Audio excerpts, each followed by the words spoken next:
Assalamualaikum warahmatullahi wabarakatuh. Perkenalkan, nama saya Muhammad Alka Ardiansyah dari kelas 2E dengan NIM 2530212191 dari Universitas Islam Negeri Siber Syekh Nurjati Cirebon. Di sini saya akan menjelaskan materi tentang Makkiyah dan Madaniyah dari mata kuliah studi Al-Quran. Makkiyah dan Madaniyah dalam studi Al-Quran diturunkan kepada Nabi Muhammad SAW secara bertahap selama kurang lebih 23 tahun. Sebelum dan sesudah hijrah dari Mekah ke Madinah, berdasarkan periode turunnya wahyu tersebut, para ulama membagi ayat dan surah Al-Quran menjadi dua kategori, yaitu Makkiyah dan Madaniyah. Makkiyah adalah ayat yang turun sebelum hijrah, sedangkan Madaniyah adalah ayat yang turun setelah hijrah. Apa sih pengertian dari ayat dan surah Makkiyah dan Madaniyah? Ayat Makkiyah adalah ayat-ayat Al-Quran yang diturunkan sebelum Nabi Muhammad SAW melakukan hijrah dari Mekah ke Madinah. Penentuan Makkiyah tidak hanya dilihat dari tempat turunnya ayat, tetapi lebih kuat berdasarkan waktu turunnya, yaitu sebelum peristiwa hijrah. Sedangkan ayat Makkiyah adalah ayat-ayat Al-Quran yang diturunkan sebelum Nabi Muhammad SAW melakukan hijrah dari Mekah ke Madinah. Penentuan Makkiyah tidak hanya dilihat dari tempat turunnya ayat, tetapi lebih kuat berdasarkan waktu turunnya, yaitu sebelum peristiwa hijrah. Dan selanjutnya di sini ada ciri-ciri dan karakteristik dari Makkiyah dan Madaniyah. Yang pertama, Makkiyah mengandung seruan ya ayyuhan nas. Dan yang kedua, menekankan akidah dan tauhid. Yang ketiga, banyak mengandung kisah Nabi dan umat terdahulu. Yang ketiga, gaya bahasa singkat, padat, dan kuat. Yang keempat, banyak mengandung lafaz skala. Yang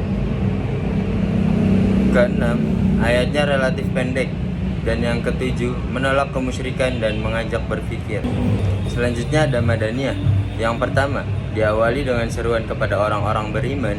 Yang kedua, berisi hukum-hukum syariat. Yang ketiga, menyebut dan membalas kaum munafik. Yang keempat, mengandung dialog atau bantahan terhadap ahli kitab. Yang kelima, ayatnya relatif panjang dan rinci. Yang keenam, membahas kehidupan sosial dan masyarakat.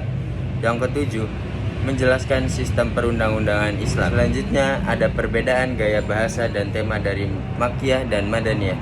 Dari segi gaya bahasa, ayat Makkiyah memiliki karakteristik bahasa yang singkat, padat, dan kuat. Ayat-ayatnya sering menggunakan kalimat yang pendek, ritmis, dan penuh penegasan karena ditujukan kepada masyarakat Mekah yang mayoritas masih menolak dakwah Islam. Ayat Makkiyah sering menggunakan gaya bahasa yang puitis serta menggambarkan peristiwa secara dramatis untuk memperkuat pesan keimanan. Sedangkan ayat Madaniyah lebih banyak membahas persoalan hukum dan kehidupan sosial kemasyarakatan. Setelah umat Islam membentuk masyarakat di Madinah, wahyu yang turun mulai mengatur berbagai aspek kehidupan seperti hukum ibadah, hukum keluarga, muamalah, hukum pidana, serta aturan mengenai peperangan yang hubungan dengan kelompok non-muslim. Selanjutnya, metode para ulama dalam menentukan kategori Makkiyah dan Madaniyah. Yang pertama, ada metode riwayat. Metode riwayat yang didasarkan pada keterangan atau riwayat dari para sahabat Nabi Muhammad SAW yang menyaksikan secara langsung turunnya wahyu. Dan yang kedua, ada metode ijtihadi atau analisis atau qiyas. Analisis ini meliputi tema pembahasan, gaya bahasa, serta kondisi masyarakat yang menjadi sasaran ayat. Misalnya, ayat-ayat yang menekankan masalah tauhid, keimanan kepada hari akhir, serta kisah para nabi biasanya dikategorikan sebagai ayat Makkiyah. Yang ketiga dan yang terakhir, ada metode analisis gaya bahasa dan ciri-ciri ayat. Ayat Makkiyah biasanya memiliki gaya bahasa yang lebih singkat, padat, dan kuat karena ditujukan kepada masyarakat Mekah yang terkenal fasih dalam bahasa Arab dan sastra. Selain itu, ayat Makkiyah sering menggunakan seruan seperti ya ayyuhan nas atau wahai manusia. Sementara itu, ayat Madaniyah sering menggunakan seruan ya ayyuhalladzina amanu atau wahai orang-orang yang beriman.